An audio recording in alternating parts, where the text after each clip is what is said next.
Welcome mga koy sa ating manhwa recap. Ang kwento ay nagsisimula tulad ng ibang kwento, ang pagsalakay sa mundo ng mga halimaw mula sa ibang kaharian sa pamamagitan ng isang bukas na lagusan. Sa sandaling iyon, nagbukas ang lagusan na parang isang kaligtasan at lumitaw ang mundo ng mga espada at mahika, ang Einhart. Ang panloob na enerhiya ng Danan martial arts ay ginamit, ang martial arts world Mirim, at ang lupain ng mga demonyo, Gehenna, isang pangalan na angkop sa impyerno, ay lumitaw. Ang mga tao, ang mga dating naghahari sa mundo, ay nagdusa lamang sa panahon ng kaguluhan. Gayunpaman, nagising ang mga individual, na nag-aangkin ng sistema at nakakakuha ng mga kapangyarihang sobra sa pangkaraniwang tao. Ang mga manlalaro na ito ay tumulong sa mga ordinaryong tao at ginawa ang kanilang makakaya upang iligtas sila mula sa magulong mundo. Matapos iligtas ng mga manlalaro ang mga tao na tumatakas mula sa mga halimaw, nagpasalamat sa kanila ang mga tao. Ang ating bida, si Iron, ay nagbabala sa kanila na mapanganib at hindi dapat lumapit sa Logate. Pagkatapos ay tinanong niya ang kanyang kasamahan kung bakit palaging nagsisimula ng gulo ang mga taong ito tuwing nakikita nila siya. Sumagot ang isa sa kanyang mga kasamahan na hindi na bago sa mga intrudo na hindi pansinin ang mga tao at tinanong kung ano ang nakakagulat dito. Idinagdag ng lalaki na ang Danton at Mona Circle ay parang mga mataas na ranggo na kapangyarihan. Bigla silang nakarinig ng malakas na sigaw. Lumingon si Iron at nakita ang isang halimaw na umaatake sa isang sasakyan na may mga tao sa loob. Agad niyang na-activate ang kanyang status window at kinilala ng sistema ang halimaw bilang isang tatlong ulo na werewolf, isang intermediate monster na may 110 puntos. Nagbigay din ang sistema ng isang emergency rescue request. Tinawag niyon ang kanyang mga kasamahan at tinanong kung ano ang ginagawa nila at hinimok silang mahuli ang baliw na aso. Nang hindi na siya makapaghintay ng sagot, sumugod siya patungo sa halimaw. Sumigaw ang isa sa kanyang mga kasamahan na maghintay siya, ngunit hindi nakinig si Iron. Tumalon siya mula sa gusali, inilabas ang kanyang rope dart, itinuro ito sa gusali sa likuran niya, at umindayog patungo sa halimaw. Sumigaw ang kanyang kasamahan sa pagkabigo at tinanong kung nababaliw na siya at pinaalalahanan siya na ang mga halimaw na nasa itaas ng intermediate rank ay dapat nahawakan ng Volcano Guild. Sumagot si Iron na alam niya, ngunit itinuro na halata na nahihirapan ang guild. Habang papalapit siya sa halimaw, binawi niya ang kanyang rope dart at malakas na inihagis ito, na matagumpay na tumusok sa katawan ng halimaw. Nagulat ang mga miyembro ng Volcano Guild. Pagkatapos ay binuksan ni Iron ang mga pakpak ng kanyang rope dart, na nag-activate ng kanyang eksklusibong kasanayan para sa controller, isang nakatagong klase na status controller. Ang kasanayang ito ay nagpapataas ng kanyang lakas ng 60%, tibay ng loob at liksi ng 30%, ngunit binabawasan ang kanyang dodge rate ng 60% at pinapataas ang kanyang timbang ng 300% dahil sa epekto ng stat synergy. Malakas niyang hinela ang halimaw, na nagdulot ng pagsigaw nito sa sakit habang ang biktima at ang kanyang anak ay sumisigaw sa takot, nagpupumilit na mapanatili ang kanyang lakas. Nanginginig niyang tinawag ang kanyang mga kasamahan at hinimok silang magmadali at putulin ang ulo ng halimaw. Tumalon ang isang kasamahan mula sa gusali, sumigaw kay Iron dahil hindi siya nakikinig, at na-activate ang kanyang tanker attack skill.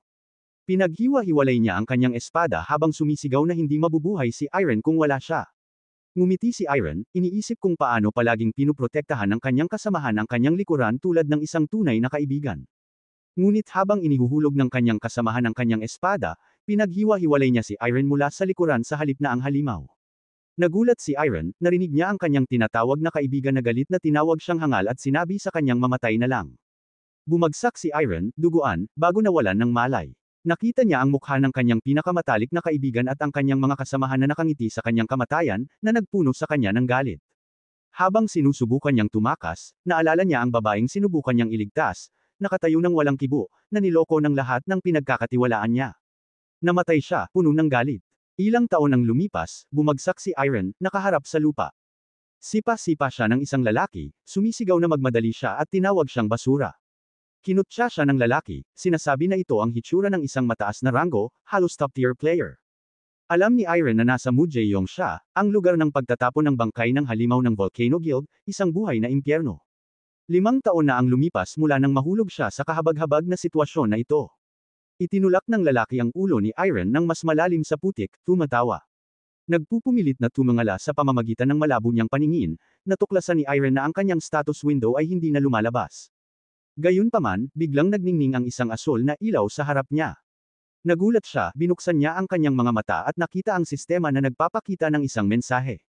Napili siya bilang sisidlan ng kaguluhan at tinanong kung tatanggapin niya ito. Binalaan siya ng sistema na ang kanyang pagpili ay maaaring humantong sa pagkawasak ng mundo. Nakangiti ng mapait, naisip ni Iron na wakasan ang kanyang sakit ng walang pag-aalinlangan.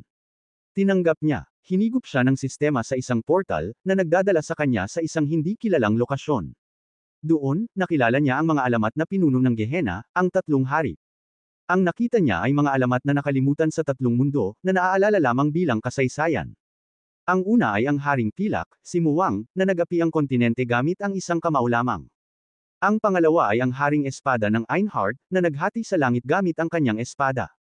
Panghuli, naroon ang Godslayer, ang Haring Gehenna, na pumatay ng isang Diyos at nagwasak ng daihidad, ang Demon King. Ang lugar kung saan nakatayo ngayon si Iron ay ang magulong mundo kung saan nakakulong ang tatlong hari. Pinagmasdan ng Haring Espada ang tingin ni Iron at tinanong ang iba kung bakit ganito ang hitsura nito, tinatanong kung siya nga ba ang tunay na sisidlan ng kaguluhan. Mukhang naguluhan din si Muang at tinanong kung bakit nakatitig si Iron sa malayo sa halip na kay Atham, ang Demon King. Gayunpaman, sinabi ng Demon King na naiintindihan niya kung bakit nagkakaroon ng pagkahilo ang isang tao pagkatapos na biglang maela sa ganitong lugar. Samantala, nakatitig si Iron sa sistema, na nagpapakita ng isang bukas na gate at sinabi sa kanya na kung dadaan siya dito, magiging sisidlan siya ng kaguluhan. Gayunpaman, binalaan din ulit siya na ang kanyang pagpili ay maaaring humantong sa pagtatapos ng mundo. Nagtaka si Iron kung maaari niyang maghiganti sa mundo na nagkanulo sa kanya at ngayon ay nabubuhay ng mapayapa. Ang mga alaala ng kanyang mga kasamahan, ang kanyang pinakamatalik na kaibigan, at ang babaeng minahal niya ay kumikislap sa kanyang isipan. Matibay siyang tumayo at lumapit sa bukas na gate, iniisip na kung posible ang paghihiganti, malugod niyang tatanggapin ito. Ang hari ay nakapalibot sa kanya at sinisisi siya sa kanyang kawalang galang, ngunit hindi niya sila pinansin. Tumigil lang siya nang tanungin siya ng isa sa kanila kung sa tingin niya ay talagang mapapawi ang kanyang galit sa pamamagitan ng paghihiganti sa ganitong paraan. Sinabi sa kanya ng hari ng espada na ang pagiging sisidlan ng kaguluhan ay madali. Kung talagang gusto ni Iron na mawasak ang mundo, kailangan lang niyang dumaan sa pintuan at mangyayari iyon. Sumagot si Iron na ang pagkakita nito ng harapan ay nagbigay sa kanya ng kapanatagan. Talagang umaasa siya sa pagkawasak ng mundo, ngunit ipinaalala sa kanya ng hari ng espada na kung masisira ang mundo, hindi si Iron ang maghihiganti, kundi ang kaguluhan mismo. Ipinaliwanag ni Muwang na ang kaguluhan ay uubos sa kanyang katawan at isipan, na iiwan siyang halos isang manunood lamang, na tumatanggap lamang ng mensahe na nawasak ang mundo. Hindi nakapagsalita si Iron. Pagkatapos ay tinanong ng hari ng demonyo kung sapat na ba iyon para sa kanya. Talaga bang iyon ang paghihiganti na gusto niya? Galit at nasaroon ng loob, tinanong ni Iron kung ano ang inaasahan nilang gawin niya. May banta sa boses, sumagot ang hari ng demonyo na kailangang isagawa ni Iron ang kanyang paghihiganti gamit ang kanyang sariling mga kamay, maging sa pamamagitan ng pagkatalo o pagwasak. Sa pamamagitan lamang ng personal na paghihiganti ay tunay niyang mararamdaman ito. Nanggigil, galit na tinanong ni Iron kung paano niya may tatayo ang ganitong bagay, dahil ang kanyang nasirang katawan ay nawala ng kapangyarihan ng manlalaro at naging alipin. Nagalit ang hari ng espada sa kanyang pagsuway, at hiniling kay Iron na kilalanin kung sino sila. Sinabi ng mga hari sa kanya na kung mamanahin niya ang kanilang mga pamana at ikulong ang kaguluhan sa kanyang sarili, hindi lamang niya makakamit ang kanyang paghihiganti, ngunit maaari rin siyang maging pinuno ng buong mundo. Nangako silang tutulungan siya, hinimok nila siyang manahin ang lahat mula sa kanila. Para kay Iron, ang layunin sa likod ng kanilang pagpupumilit na maging kanyang disipulo ay hindi mahalaga. Ang paghihiganti lang ang mahalaga sa kanya. Tinanong niya kung maaari niyang tawagin silang mga Panginoon. Nagulat ang hari ng demonyo, at mabilis na pumayag. Gayunpaman, sinabi ng hari ng espada na ang madaling panghihikayat kay Iron ay nakakabahala. Samantala, si Muwang ay nahihiyang tumawa at sinabing ayos lang. Kaya, naging disipulo si Iron ng tatlong hari. Sa mundo ng mga selyo, kung saan tumigil ang oras at kamatayan, sumailalim si Iron sa walang katapusang pagsasanay. Sa wakas, nagtagumpay siyang ikulong ang kaguluhan sa kanyang sarili. Nagising si Iron sa isang sipa mula sa likuran. Ang kanyang supervisor ay sumisigaw sa kanya, tinatanong kung talagang natutulog siya sa isang dumihan. Iniwasan ni Iron ang susunod na sipa. Nagtataka siya kung talagang tumigil ang oras habang nagsasanay siya. Hinawakan niya ang paa ng kanyang supervisor at madaling inihagis siya, na nagpadala sa lalaki na lumilipad at sumisigaw habang bumagsak ang kanyang supervisor sa putik. Hinanap ni Iron ang kanyang window ng katayuan, gaya ng inaasahan, hindi ito lumitaw. Napansin niya na ang kanyang katawan ay hindi nagbago, na wala ang kanyang kapangyarihan ng manlalaro.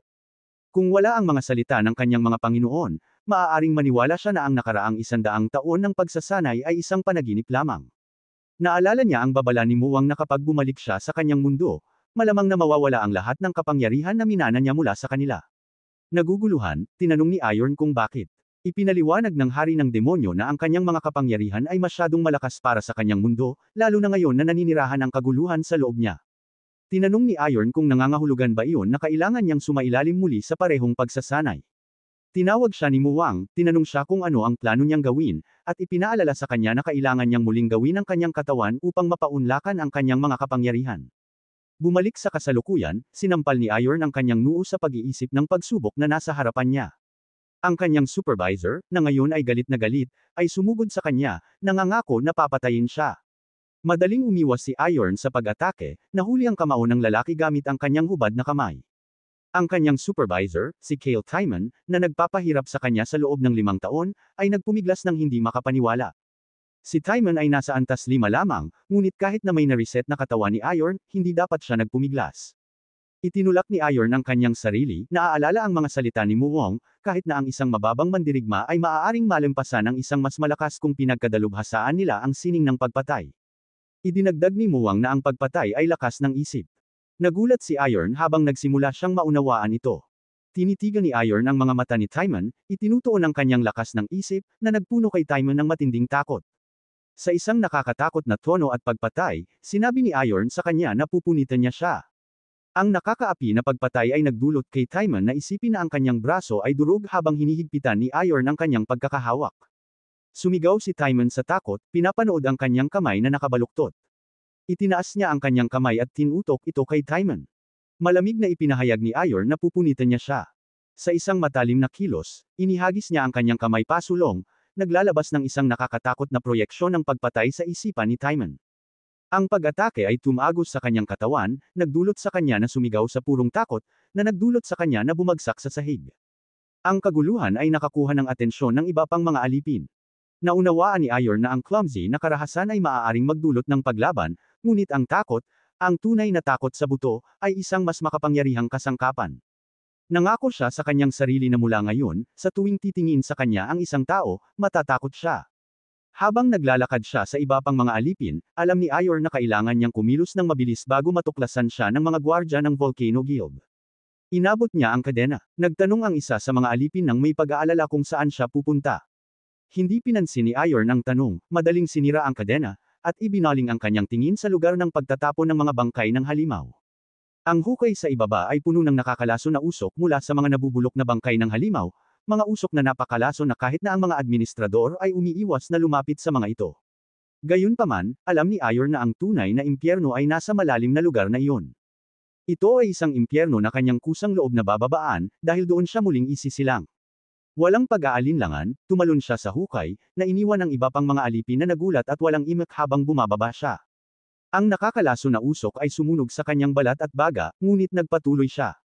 Nang maabot niya ang mga bangkay, itinulak niya ang mga ito, patuloy na bumababa sa ilalim ng mga layer ng nabubulok na laman at buto. Natagpuan niya ang kanyang hinahanap, ang kumukulong dugo ng halimaw. Ang nakakatakot na pool na ito ay ang perpektong lugar ng pagsasanay para sa Blood Demon Technique. Naalala niya ang paliwanag ni Muwang na may iba't ibang martial arts at lihim na mga diskarte, tulad ng Divine Technique ng Volcano. Sinabi rin sa kanya ni Muwang na ang Blood Demon Technique na kanyang matututunan ay hindi bababa sa 5 beses na mas malaki kaysa sa mga diskarte na iyon, dahil ito ang pinakamalakas na martial art. Dagdag pa ni Muwang na ang prinsipyo nito ay simple, magnakaw ng mga bagay na pag-aari ng iba at gawing kanya. Ang target, nahayag ni Muwang, ay dugo, na nagulat sa kanya noon. Ngayon, naunawaan niya na ang Blood Demon Technique ay isang malupit na uri ng madilim na mahika na sumisipsip sa puwersa ng buhay na nakapaloob sa dugo upang linangin ang panloob na kapangyarihan. Gayunpaman, upang magamit ang diskarte na ito, kailangan niyang lumikha ng isang danton sa kanyang sarili. Ang danton, isang pinagmumula ng kapangyarihan para sa mga mandirigma ng Silver World, ay katulad ng magic core ng mga manlalaro. Gayunpaman, ang paglikha ng isang danton ay sinasabing imposible para sa mga hindi mula sa Silver World. Gayunpaman, tiniyak sa kanya ni Muwang na may paraan. Iginiit niya na hindi mahalaga kung tatagal ito ng 12 dosenang o daan-daang pagkamatay. Kailangan lang niyang patuloy na matuto at magsikap hanggang sa gumana ito. Sumusunod sa paraan ng paghahatid na ginawa ng kanyang 3 Panginoon sa loob ng higit sa 3,000 taon, nagtiis siya ng 1,000 pagkamatay. Sa huli, nagtagumpay siya sa paglikha ng isang danton. At malinaw na naalala niya ang bawat hakbang ng proseso. Sinimulan niya ang unang hakbang, ang pagsipsip ng dugo at pagpapalipat-lipat ng enerhiya nito. Ang ikalawang hakbang ay ang paglikha ng Blood Danton. Tumutok siya ng husto, nagsimulang bumuo ng isang blood core sa loob ng kanyang katawan at nag-activate ng Blood Demon Engravings Technique. Ang proseso ay nagdulot ng hindi matatawarang sakit, hindi katulad ng anumang naranasan niya. Walang alinlangan, ang sakit ay parang nagmula sa ibang mundo, ngunit nagpatuloy siya, sumisigaw sa sakit sa buong pagsubok. Ang kanyang mga sigaw ay nag-echo sa lugar, nakakuha ng atensyon ng mga halimaw na nagkukubli sa loob ng bulkan. Naunawaan niya kung bakit ipinagbabawal ang pagpasok sa lugar ng pagtatapon ng mga bangkay ng halimaw. Hindi lamang dahil sa nakakalason na usok na inilalabas ng mga nabubulok na bangkay ng halimaw, kundi pati na rin dahil sa mga deformed na halimaw na nilikha ng death energy na nagmumula sa mga katawan. Ang lugar ay, sa asensya, isang lungga ng mga undead na nilalang. Matapos niyang matagumpay na mabuo ang kanyang Danton, isang undead goblin ang gumapang papalapit at naglunsad ng matalim na pag-atake ng kuko mula sa likuran. Madali niyang nahinto ang pag-atake sa pamamagitan ng paghawak sa ulo nito. Sa pagmamasid sa nilalang, nakilala niya ito bilang isang goblin zombie at alam niyang ang bawat pag-atake ng undead ay may dala ng nakakalason na lason. Higit pa rito, naunawaan niya na ang mga nilalang na ito ay immortal maliban kung ang kanilang mga leeg ay mapuputol. Kung nasa lumang katawan pa siya, malamang na naging biktima na siya ng mga ito. Ngayon, gayunpaman, madali niyang dinurog ang ulo ng goblin gamit ang kanyang hubad na kamay. Itinuring niya itong kaawa-awa bago gamitin ang Blood Demon Engravings Technique upang ubusin ang dugo nito, pagkatapos ay ibinagsak ang bangkay nito sa lupa. Habang sinisipsip niya ang dugo ng goblin, naramdaman niyang talagang buhay siya sa kauna-unahang pagkakataon sa loob ng maraming taon. Mas maraming zombie ang sumugod sa kanya, ngunit nanatili siyang kalmado, naaalala ang mga prinsipyo ng kaharian ng Crimson Blood. Sa kahariang ito, alam niyang kailangan niyang sipsipin ang dugo ng kanyang kalaban, ginagawa ang kanilang mga sustansya at enerhiya na kanya. Isa pang benepisyo ng Crimson Blood ang pumasok sa kanyang isipan, kinokolekta nito ang mga labi ng dugo at bakal upang lumikha ng mga steel ball. Nagpaputok siya ng isang patak ng dugo sa isa sa mga papalapit na zombie, na nagdulot ng pagsabog ng ulo nito. Napagpasyahan niyang ubusin ang bawat isa sa mga undead nang hindi nag-iiwan ng bakas. Bumuo siya ng mas maraming steel ball at pinaputukan niya ang mga ito ng may katumpakan sa mga zombie. Ang bawat steel ball ay tumama sa ulo ng target nito, na agad na nagdulot ng pagsabog at naging alikabok. Sumugod siya sa gitna ng mga zombie, tumalon, at hinuli ang isang zombie sa ulo, dinurog ito ng may kadalian, at nagpalabas ng mas maraming steel ball sa hangin. Madali niyang pinuksa ang mga zombie, na nagdulot ng isa pang kaskad ng mga pagsabog. Hinuli niya ang isang kalapit na zombie sa leeg at nagpalabas ng mas maraming steel ball, alam na sa huli, ang mga nilalang na ito ay wala ng iba kundi biktima. Sa isang huling pagsabog ng mga steel ball na inihagi sa lahat ng direksyon, pinuksa niya ang natitirang mga zombie sa paligid niya. Ang mga undead ay bumagsak sa lupa na walang buhay. Habang nakatayo siya sa gitna ng mga bangkay, bumantong hininga siya ng may kaluwagan, tumingin sa kanyang kamay. Naisip niya na hindi naman masama ang takbo ng mga bagay sa ngayon. Habang patuloy siyang sumisipsip ng dugo ng zombie, bigla siyang nakaramdam ng presensya sa likuran niya. Mabilis siyang lumingon at nakita ang isang malaking figure na ibinabato ang malaking braso nito sa kanya. Naisipan niyang tumalon palayo ng tama sa oras, bumaba sa isang ligtas na distansya. Nang tumingin siya ng mas malapit, nakilala niya ang figure bilang isang zombie troll. Sa kabila ng panganib, ngumiti siya. Ito mismo ang antas ng hamon na inaasahan niya. Kinabukasan, si Timon ay umiiyak at nanginginig sa isang sulok, nagbubulong na mamamatay na siya at nagmamakaawa na may magligtas sa kanya. Naisip ni Kim Shin Hong, ang traidor na matalik niyang kaibigan, na si Timon ay tuluyang nawalan ng pag-asa. Lumapit sa kanya ang isang elite guard, tinatawag siyang commander, at nagulat na tinawag niya ang iba pang mga gwardya na naruroon sa panahon ng insidente. Lumapit si Shin Hong sa mga gwardya at iniutos sa kanila na ipaliwanag kung ano ang nangyari kay Timon. Isang gwardya ang nag-aalangan na nagulat na si Timon ay nagsasanay ng isang alipin na nag-aantok nang bigla na lang hinuli ng alipin ang kamay ni Timon at pagkatapos ay naging ganyan si Timon. Tinanong ni Shin Hong kung yun lang ba o may iba pang hindi pangkaraniwang detalye. Nauutol na nagdagdag ang gwardya na ang alipin ay tumitig kay Timon. Nagalit si Shin Hong dahil nagtataka siya kung ito ba ay pagpatay, bagamat tinanggihan niya ang ideya na imposible maliban kung ang alipin ay isang martial artist na may panloob na kapangyarihan. Pagkatapos ay hiniling ni Shin Hong na malaman kung nasaan ang alipin, na nagdulot ng gulat sa mga gwardya. Ang parehong gwardya ay kinakabahala na sumagot na ang alipin ay nagpakamatay. Nagduda si Shin Hong at tinanong kung nasaan ang bangkay. Ipinaliwanag ng gwardya na ang pagpapakamatay ay naganap sa lugar ng pagtatapon ng mga bangkay, kaya malamang na natunaw na ang bangkay dahil sa lason doon. Ang paliwanag na ito ay nagdulot ng galit kay Shin Hong. Hinuli niya ang gwardya sa mukha at galit na tinanong kung nagsisinungaling ba ito upang maiwasan ang paghahanap ng bangkay sa nakakalason na lugar ng pagtatapon. Ipinaalala niya sa gwardya kung bakit siya nakatalaga doon sa unang lugar, upang hawakan ang mga sitwasyon kung saan ang mga hindi karapat-dapat na gwardya ay inaatake ng mga alipin. Sinaway niya ang mga ito dahil hindi sila nagmamalasakit kung ang mga basura tulad nila ay mamamatay. Nagpatuloy si Shin Hong, idinagdag na naramdaman niyang nawasak ang imprint ng alipin ng natural, gayunpaman, ginawa nila ang pekeng ulat ng pagpapakamatay nang hindi man lang kinumpirma ang bangkay. Tinanong niya ang gwardya kung may dahilan ba para hayaan niyang mabuhay ito. Ang gwardya, umiiyak at naghihirap sa sakit, ay nauutal na humingi ng tawad, ngunit walang awa na dinurog ni Shin Hong ang bungo ng gwardya. Ang iba pang mga gwardya ay nakatayo na parang nagyelo sa gulat, hindi makagalaw dahil sa takot. Hinarap sila ni Shin Hong at hiniling na pumili, matatapos ba sila tulad ng lalaking pinatay niya lang o hahanapin nila ang bangkay ng alipin sa lugar ng pagtatapon. Natakot ang mga gwardya at agad na sumagot na hahanapin nila ito. Galit na iniutos ni Shin Hong na magmadali sila at nagmamadali silang patungo sa lugar ng pagtatapon upang simulan ang kanilang paghahanap.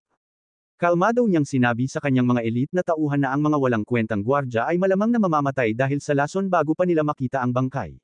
Kapag bumalik sila, plano niyang suriin ang kanilang kagamitan at pagkatapos ay pumasok mismo sa lugar ng pagtatapon ng mga bangkay. Kinilala ng kanyang mga tauhan ang kanyang mga utos, at si Shin Hong, na naiinis pa rin, ay nag-isip sa kanyang sarili na nagawa ni Iron na inisin siya kahit hanggang sa huli. 2 linggo pagkatapos, si Iron ay nasa malalim pa rin ng lugar ng pagtatapon, pumapatay ng mga zombie at sumisipsip ng kanilang dugo. Napagtanto niyang halos nasipsip na niya ang lahat ng mga bangkay at zombie monster sa lugar. Sa ganitong paraan, naabot niya ang ikalawang yugto ng Blood Demon Engravings Technique, Self-Blood. Napansin niya ang isang napakalaking lason na tumutulo mula sa isang siwang sa malapit at napagpasyahan niyang nagmumula ito sa direksyong iyon. Pinaputukan niya ang isa sa kanyang bagong likhang steel ball patungo sa pinagmumulan ng pagtulo.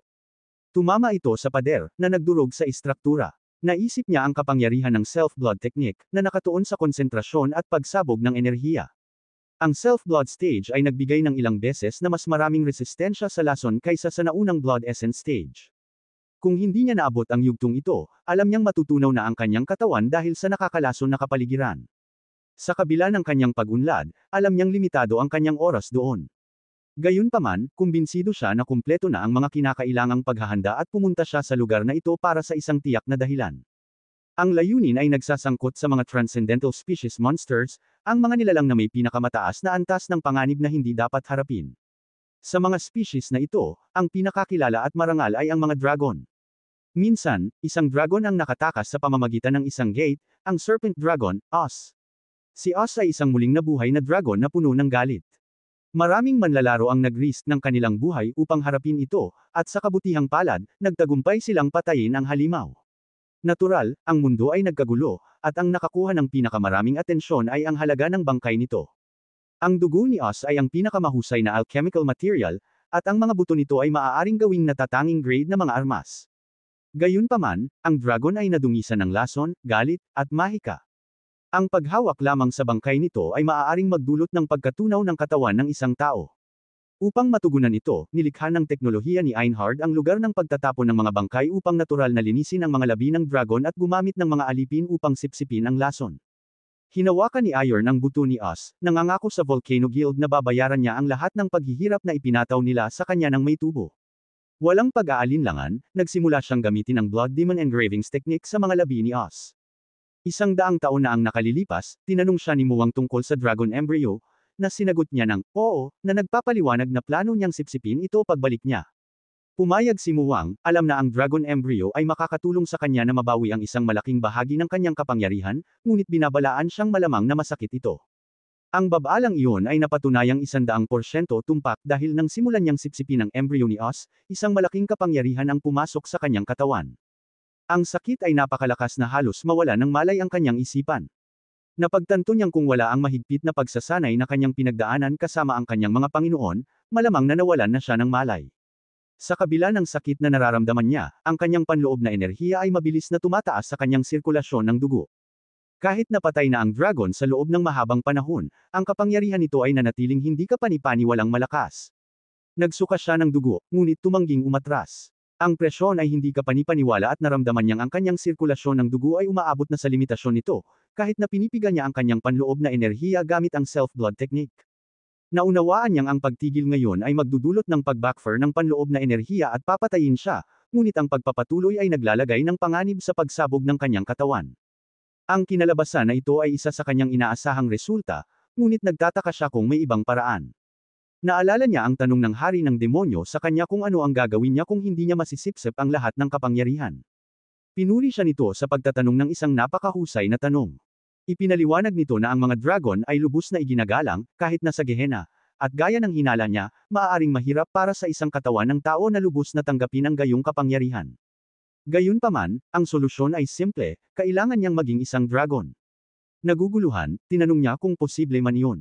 Natuwa ito sa kanyang pagkagulat, sinabi na kakaiba na nagduda siya matapos matanggap ang lahat ng kanilang asensya. Ipinaalala rin ito sa kanya na ang kanyang layunin ay ang mabawi ang kapangyarihan na minsan niyang hawak. Ang isang dragon, sinabi nito, ay isang hakbang lamang sa kanyang paglalakbay. Ang ideyang ito ay nag-apoy sa loob ni Iron. Sa paggamit ng kaalaman sa biyolohiya na natutunan niya mula sa hari ng demonyo, si Verana, napagtanto niyang maaari niyang muling itayo ang kanyang katawan at sumailalim sa isa pang pagbabago. Kumbinsido siya na walang imposible, lalo na para sa isang taong nakasipsip na ng kaguluhan. Napagpasyahan niyang magpatuloy. Ipinagpatuloy niya ang pagsipsip ng dragon embryo habang sabay na binabago ang kanyang katawan. Ang sakit ay hindi kapanipaniwala, mas masahol pa kaysa dati. Naalala niya ang mga salita ni Muwang na ang pagbabago sa isang dragon embryo body ay isang makapangyarihang paraan sa Silver World. Ang mga may hawak ng katawan ng isang dragon ay kilala sa isang espesyal na titulo. Pagkatapos ng ilang oras ng paghihirap, nagtagumpay siyang ubusin ang dragon embryo. Ang buto ni Us ay naglaho sa proseso. Nang imulat niya ang kanyang mga mata, nagbago na ang mga ito sa mga mata ng dragon at ang kanyang katawan ay naglabas ng isang matinding dragon aura. Naalala niya ang pagsasabi ni Muwang ng pangalan ng estado na ito, Dragon Bone Body. Samantala, pumasok si Shinhong at ang kanyang pangkat sa lugar ng pagtatapon, nagulat sa kanilang nakita. Lahat ng mga bangkay at lason ay nawala. Alam ni Shinhong na kahit na ang isang guardian level mana user ay hindi makakamit ang gayong gawa, naramdaman niya ang pagtaas ng takot habang nagtataka kung ano ang nagdulot nito. Biglang naisip niya ang bangkay ni Ash at nagmamadaling nagtataka kung ano ang nangyari dito. Agad niyang iniutos sa kanyang elite guard na iulat sa guild na lahat ng lason sa lugar ng pagtatapon ng mga bangkay ay nawala. Kinilala ng gwardya ang utos at nagsimulang tumakbo palabas ng lugar upang ihatid ang mensahe. Bago pa makalayo ang elite, isang itim na bola ang dumiretso sa kanya. Nagawang yumuko ang lalaki ng tama sa oras upang maiwasan ang direktang pagtama, ngunit ang bola ay na-activate sandali pagkatapos, naglalabas ng isang puwersa na napakalakas na naging abos siya. Si Shinhong at ang kanyang pangkat ay halos walang oras upang yumapekto bago maabot sila ng pagsabog. Mabilis na kumilos si Shinhong at hinayla ang isa sa kanyang mga kasamahan sa harap niya, ginamit ang masamang lalaki bilang isang kalasag upang protektahan ang kanyang sarili mula sa pagsabog. Ang resulta ay nagdulot ng pagyanig kay Shinhong. Napagtanto niyang lubhang mapanganib ang sitwasyon at natatakot sa maaaring mangyari kung magkakaroon ng mas maraming pagsabog. Naisip niya na kung mas maraming pagsabog ang mangyari at kung magpapatuloy ito, ang buong lugar ng pagtatapon ng bangkay ay maaaring mapuksa sa sandaling iyon. Si Iron ay lumitaw na tinutugunan si Shinhong, sinabi niya kung paano na ngayon si Shinhong. Sa kabila ng pagiging commander ng unit ng engineering ng Volcano Guild, ay walang pinagbago, napansin niya na si Shinhong ay nagtatago pa rin sa likod ng iba dahil sa takot. Sa isang nakakatakot na tono, tinawag niya siyang traidor na si Kim Shinhong. Nakilala siya ni Shinhong at galit na nagtanong kung paano siya nabubuhay pa at kung siya nga ba talaga si Iron. Sumagot si Iron na nakakadismaya na hindi siya nakilala ni Shinhong dahil lang sa medyo iba ang itsura niya at tinanong kung handa na siyang tanggapin ito.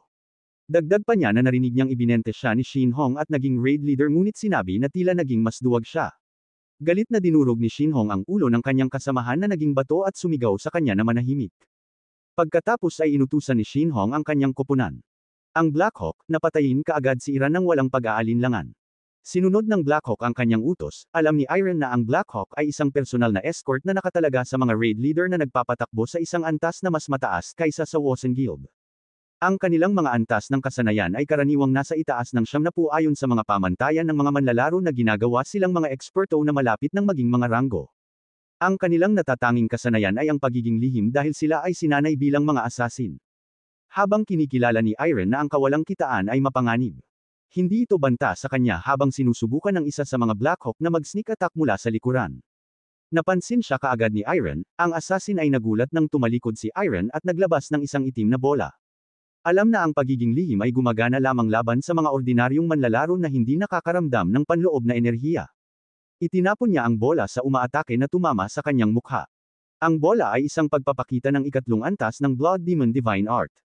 Itim na dugo, partikular na ito ay isang itim na dugo na globo. Isang diskarte na kapag nakikipag-ugnayan ay naghiwa-hiwalay tulad ng isang shotgun blast. Sumisipsip ng panloob na enerhiya ng kalaban at mahika at pagkatapos ay sumabog. Itinaas ni Iron ang kanyang kamay at nag-conjure ng ilang higit pang mga itim na dugo na globo. Dinurog ang mga ito sa mga piraso at itinapon ang mga ito patungo sa iba pang mga miyembro ng Black Hawk. Ang mga shard ay tumama sa kanilang mga target na pinapatay sila kaagad habang sumabog sila sa marahas na pagsabog, itinakip ni Shinhong ang kanyang mukha at nagtataka ng may takot kung paano nagamit ni Iron ang ganoong kasanayan, desperado para sa mga sagot, na-activate niya ang kakayahan sa paghahanap ng impormasyon ng kanyang system, gayunpaman, isang matinding sakit ang dumaan sa kanyang ulo. Habang ang interface ng system ay naging pula, nag-aalala si Shinhong. Napansin niya na ang mga salita sa system ay nagbago sa isang hindi pamilyar. Isang bagay na hindi pa niya nakikita kailanman, habang nagpupumilit si Shinhong na maunawaan ang nangyayari. Lumapit sa kanya si Yun na nang aasar, tinanong ni Yun kung tama ba ang kanyang pag-aakala na gustong-gusto ni Shinhong na malaman kung paano niya nakuha ang ganoong kapangyarihan. Kinutya niya si Shinhong na nagmumungkahi na ang pagkamausisa ay angkop sa kanya dahil hindi siya kailanman kumikilos ng walang unang pagtitipon ng sapat na impormasyon tungkol sa kanyang mga kalaban. Sinabi ni Ira na ang maingat na kalikasan na ito ay tipikal sa kanya at tinukoy siya bilang pangunahing tangke ng guild. Si Shinhong, nagalit pa rin, ay kinuha ang kanyang espada at sumagot na hindi na siya ang tangke na si Kim Shinhong na kilala noon ni Iron sa Dunk ngunit ngayon ay ang raid leader ng Hen Guild. Inakusahan niya si Iron na palaging kumikilos na mas mataas. Nagpapanggap na matuwid at hinamon siya upang makita kung kikilos pa rin siya sa parehong paraan ngayon. Nagmamadaling sumugod ng walang pakialam sa kanyang mga kasamahan. Nalalo pang nagudyok sa kanya, inanyayahan ni Shinhong si Iron na magpatuloy at mag-rampage ayon sa kanyang kagustuhan. Kalmado namang sumagot si Iron na iyon mismo ang kanyang balak. Tinutok niya ang isang itim na dugo na globo kay Shinhong at binaril ito. Ginamit ni Shinhong ang kanyang espada upang harangan ang pagsabog. Bagamat nagawa niyang tiisin ang puwersa, biglang lumitaw si Yun sa likuran niya at nagkomento kung gaano kaunti ang pagbabago ni Shinhong kahit na bilang isang raid leader. Naglabas si Yun ng isa pang itim na dugo na globo na nagkomento na ang Hen Guild ay hindi kailanman maaalagaan ng maayos ang isang tulad ni Shinhong at inaasahan ang pag-atake. Na-activate ni Shinhong ang kanyang puting kalasag na hamarang sa globo sa tamang oras. Iniswing ni Shinhong ang kanyang espada kay Iron na sumisigaw sa kanya na manahimik. Basta-basta na ikiling ni Iran ang kanyang ulo pabalik upang maiwasan ang pagtama. Ngunit hininto ni Shinhong ang pag-swing sa gitna ng paggalaw at marahas na ibinaba ang espada. Nagdeklara sa huli para kay Iron, bilang tugon, naglabas si IR ng isang itim na dugo na globo sa ilalim ng espada ni Shinhong. Na nag-deflect nito at nagpadala nito na lumilipad pabalik, ang puwersa ng epekto ay itinulak si Shinhong palayo ngunit nagawa niyang manatiling nakatayo sa pamamagitan ng pag-brace sa kanyang espada. Hinanap ni Hong kung paano nakuha ni Iron ang ganoong kapangyarihan, sumigaw ng may galit na nawala ang mga kakayahan ng manlalaro ni Iron at tinanong kung paano posible ang mga ganoong gawa. Simple lang ang sagot ni Iron, na ang pag-alam ay hindi magiging kapaki-pakinabang sa isang duwag na traidor tulad ni Shinhong. Nagalit si Shinhong at sumugod, itinulak ang kanyang espada kay Iron habang sumisigaw na mamatay siya. Kalmado namang itinaas ni Iron ang kanyang kamay, pinaalalahanan si Shinhong na walang silbi iyon at handa nang maglabas ng isa pang itim na globo bago pa siya makapag-react. Na-activate ni Shinhong ang kanyang kakayahan sa shield wall. Na lumilikha ng mga pader sa paligid ni Iron at nakakulong sa kanya sa gitna. Nag-isip si Shinhong na si Iran ay walang ibang paraan ng pag-atake maliban sa mga itim na globo. Kung ganoon, ang pagbara sa pag-urong ni Iran at ang kanyang mga globo gamit ang kalasag ay gagawing walang kapangyarihan siya. Kumpiyansa sa kanyang plano, itinulak ni Shinhong ang kanyang espada sa gitna ng kalasag at na-activate ang kanyang kasanayan sa sandata na KN. Ang enerhiya mula sa kasanayan ay gumapang sa espada na nagtatapos sa isang malakas na pagsabog sa loob ng nakakulong na kalasag. Ang pagsabog ay nagdurog sa espada ni Shinhong ngunit sigurado siya na kahit na ang isang nangungunang ranggo na ranker ay hindi makakaligtas sa ganoong pag-atake. Nakahinga siya ng maluwag at tinawag si Iron na isang paulit-ulit na bastardo at ipinapalagay na patay na siya. Gayunpaman, ang kaluwagan ni Shinhong ay naging gulat nang makita niya si Iron na nakatayo ng walang sugat sa gitna ng pagkawasak. Nagpanik si Shinhong at naghanap ng kanyang ekstrang espada, hinihingi na malaman kung paano nakaligtas si Iron bago pa niya mahaila iyon. Lumitaw si Iron sa harap niya, hinawakan ang mukha ni Shinhong at malamig na sinabi sa kanya na huli na, hinayla si Shinhong pababa sa lupa, tila naguguluhan si Iron kung gaano kadali iyon, nagtatanong ng malakas kung ito lang ba ang kaya niyang ihandog. Chaos, isang nilalang na umuunlad sa pagkawasak ng mga mundo, ay lumalampas sa oras at espasyo, naglalakad sa mga dimensyon sa paghahanap ng isang sisidlan na karapat-dapat sa kanyang kapangyarihan. Ang mga mundo na pinagbaba ni Chaos ay nasisipsip bilang kanyang sustansya at sa huli ay nakakatagpo ng kanilang kamatayan. Sa loob ng mahigit 100 taon, nagsanay ng walang tigil si Iran upang selyuhan ang Chaos na iyon. Pagkatapos ng mga siglo ng pagsasanay kasama ang kanyang mga masters, sa wakas ay nalampasan ni Iran ang threshold at handa ng maging sisidlan ni Chaos. Sinabi ni Muang sa ibang mga hari na ginawa na niya ang lahat ng kanyang makakaya. Sumang-ayon ang Demon King at Sword King, na nagdadagdag na kung mabibigo ito. Wala nang iba pang magagawa, sama-sama nilang pinanood si Iron mula sa malayo habang nakatitig siya sa bukas na portal. Alam na sa kabila ng kumikinang na threshold nito, ang lahat ay magpapasya bago siya lumakad. Tinawag siya ni Muang, tinatanong ang kanyang pangalan. Lumingon si Iron, nagtataas ng kilay sa kakaibang tanong. Tinanong niya si Muang kung seryoso ba niyang tinatanong ang kanyang pangalan pagkatapos ng mahigit 100 taon ng pagsasanay ng magkasama. Tumawa si Muang, umamin na nasanay na siya sa presensya ni Iron. Dagdag pa niya na minsan siyang tinawag na walang puso na multo na walang dugo o luha. Ngunit kahit siya ay tila nagkaroon ng ilang pagmamahal. Bahagyang ngumiti si Iron at sumagot na ang kanyang pangalan ay Lee Iron.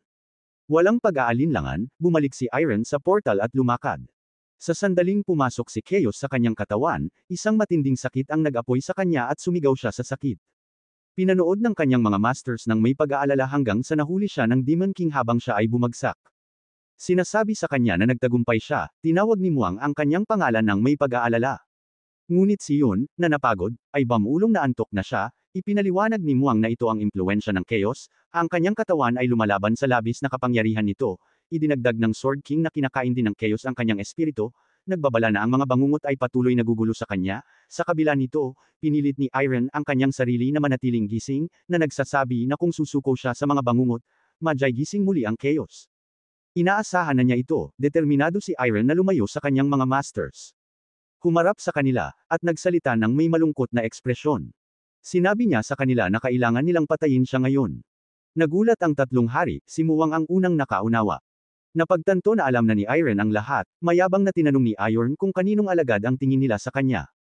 Na nagsasabi na naiintindihan niya na ang kanilang layunin ay selyuhan ang Chaos sa kanyang katawan at tuluyang puksin ito. Pagkatapos ay tinanong niya kung tama ba ang kanyang pag-aakala na ang kanilang tunay na layunin ay tuluyang sirain ang Chaos. Hinanap ng Sword King na malaman kung bakit nakipagtulungan si Iron kung alam niya ang katotohanan. Inamin ni Iron na niloko siya ng lahat at naiwan ng walang anumang matitira. Hindi mapagkakatiwalaan ang sinuman, gayunpaman, mula sa kanila. Ang kanyang mga masters, nakaramdam siya ng init na matagal na niyang nakalimutan. Inihayag niya na ang paghihiganti ay hindi na mahalaga sa kanya. Ang nag-udyok sa kanya ngayon ay ang hangarin na gantihan ang kabaitang ipinakita nila sa kanya bago sila kumilos. Gumawa siya ng isang huling kahilingan na malaman ang kanilang tunay na pangalan. Tahimik ang tatlong hari sa loob ng ilang sandali bago nagsalita si Muang. Inihayag ang kanyang pangalan bilang Shin Yun W, sumunod ang Sword King. Na nagsasabi na ang kanyang pangalan ay Sir Von Damian. Panghuli, sinabi ng Demon King na ang kanyang pangalan ay Virginia. Ngumiti si Iron at sinabing wala na siyang pagsisisi. Sumigaw siya na malugod siyang mamamatay doon para sa kanyang mga masters at pumikit. Handa nang tanggapin ang kanyang kapalaran, lumapit ang Sword King at naglagay ng kamay sa balikat ni Iron. Tinatawag siya sa pangalan, sinabi sa kanya ng Sword King na hindi siya mamamatay doon. Nagulat si Iron at binuksan ang kanyang mga mata, tinanong kung ano ang ibig sabihin nila. Mahinahon na ipinaliwanag ng Demon King na siya ang kanilang alagad. Ang kanilang anak, at idinagdag ni Muang na hindi nila kailanman mapapatay ang isang tulad niya gamit ang kanilang sariling mga kamay. Pinaalala sa kanila ni Iran na ang pag-iwan sa kanya ay nangangahulugan ng pag-abandona sa kanilang misyon. Mahinahon na sinabi sa kanya ng Demon King na ibabahagi nila ang pasanin ng Chaos sa loob niya at selyuhan ito ng magkasama. Dahil ang Chaos sa loob niya ay hinubog ng kanilang mga turo. Ang kanilang pinagsamang kapangyarihan ay sapat na upang pigilan ito. Ipinaliwanag niya na pagkatapos nito, ang mga dimensional na gapos ay lalabas at si Iron ay babalik sa kanyang nararapat na lugar. Desperado siyang nagtanong kung ano ang mangyayari sa kanila. Sumagot ang Sword King na sila ay selyuhan sa isang lugar na malalim sa mundo. Bago pa makapagprotesta si Iron, itinulak nila siya pabalik sa portal habang inaabot niya sila. Sinabi nilang pumunta siya at huwag nang hanapin sila. Mausisa si Iron kung gaano kalayo ang kapangyarihan na natutunan niya mula sa kanyang mga masters. Naramdaman na niya ang napakalaking potensyal nito bilang isang taong halos nakarating sa antas ng isang mataas na ranker.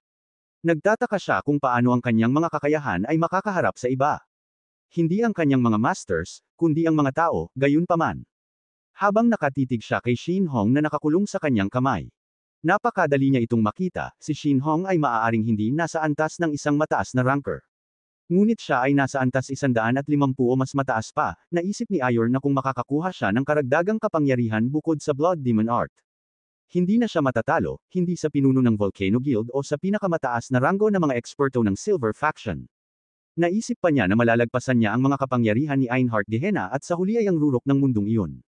Sa isang banda, pinlano niya ang kanyang paghihiganti sa loob ng mahigit 100 taon.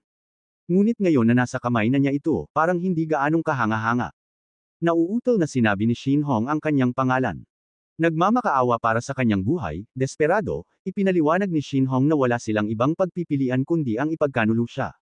Narinig ito, pinakawalan ni Iron ang kanyang pagkakahawak kay Shin Hong at tinanong kung ano ang ibig niyang sabihin sa walang ibang pagpipilian.